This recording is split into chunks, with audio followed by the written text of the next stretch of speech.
a bar or club, it's different. In a bar or club, it goes like this. A girl is dancing along, minding her own business, and feels at any particular moment the pressure of a cock pressing into her butt. A pair of unknown hands grabs your hips, and you now have what could be a Yeti, for all you know, and running with joystick all over you. Can you imagine this anywhere else? You come up behind a strange girl at the crosswalk. Hey, hey, hey! I don't think so. Maybe in the line at the supermarket. Yeah! But this has become the new rules of the clubs. This is just how it is. It's the standard way to ask a girl to dance. And the standard way to decline is to swivel out the way as smoothly as possible. Now, I didn't always think this was wrong. No. And most of us don't. You go to a club, and that's just how it is. So you begin to dance, and at this point, he's thinking, oh yeah, I'm getting some tonight. And you're thinking, I wonder what this guy looks like. Slight discrepancy. So at the end of the song, you turn around to see if he's cute. Phew, this one is. And he asks to buy you a drink. Oh, no, I don't really. Oh, come on, why not? Just one. Sure. It thus establishes step one of words other than yes, meaning yes. In fact, any response becomes a yes because, hey, it wasn't a no. So he buys you this drink.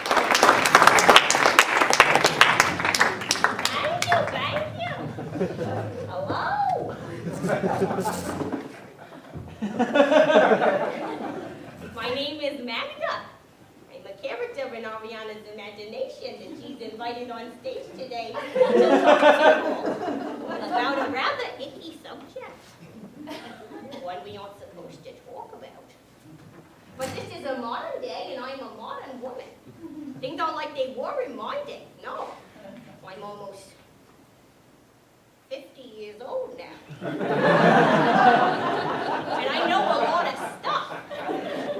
I know about love, life, women, children, marriage. I know about men, let me tell you. And for society to function and grow, we must discuss this appalling topic for the sake of education. Many women in my generation would hide their faces in shame upon hearing the vulgarities, pure vulgarities that ought to follow. For I'm here to talk about procreation. Sex, I know, it's gross, icky, sticky, but we must. First of all, it is scientifically proven that men have a biological urge to have sex. This urge is so great, in fact, that it can confuse and disorient them. It makes them crazy. And if left unattended, can result in a condition medically known as blue balls. And they will quickly die. Now, in my day, as I recall, it was a sin to have sex before marriage, and I'm here to tell you that that is ridiculous. Sex before marriage is essential, not sinful. And this is because, as a woman, it is our moral duty to see to it that this blue balls is never achieved. We must satisfy all of men's urges immediately. And this can be done in a number of ways, but that's another lecture.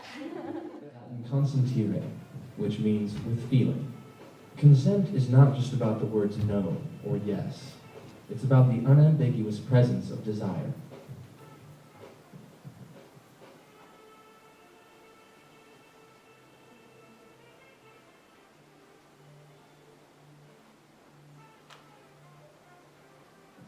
I'm not putting all the blame on myself or on men alone.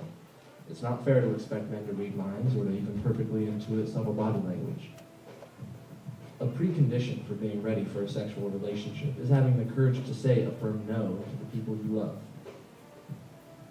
Overcoming the training to be an acquiescent people pleaser is hard but necessary work.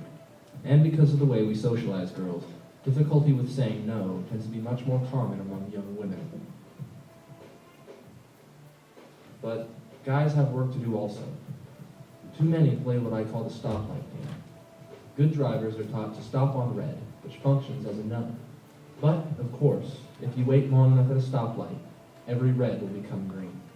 And when all we do is teach young men that no means stop when it comes to sexual boundaries, We often send them a message that if they just wait long enough, they'll get the green light they're so hungry for.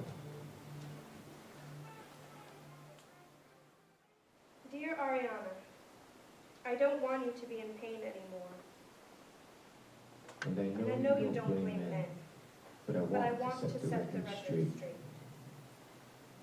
I am not a monster, but I constantly fear that I am seen as one. As men, we are looked upon with fear, with terror, for what we could be, for what we could do. Do you know how it feels to be seen as a monster, for the sheer fact that you could be one? When I touch you and you shiver, I don't blame you, but I have never hurt you. Every time I interact with anyone, I am constantly wondering, do they want this? Do they not? Should I touch her arm with affection? Does she want to hug? I never want to do anything unwanted. I wish I could be inside your head, but I can't. Do you know what it is like to hold back tears because it doesn't fit your gender? As a man, I am told I have more power, but I feel so powerless. And to prove my power to myself, in order to be the definition of a man, they tell me I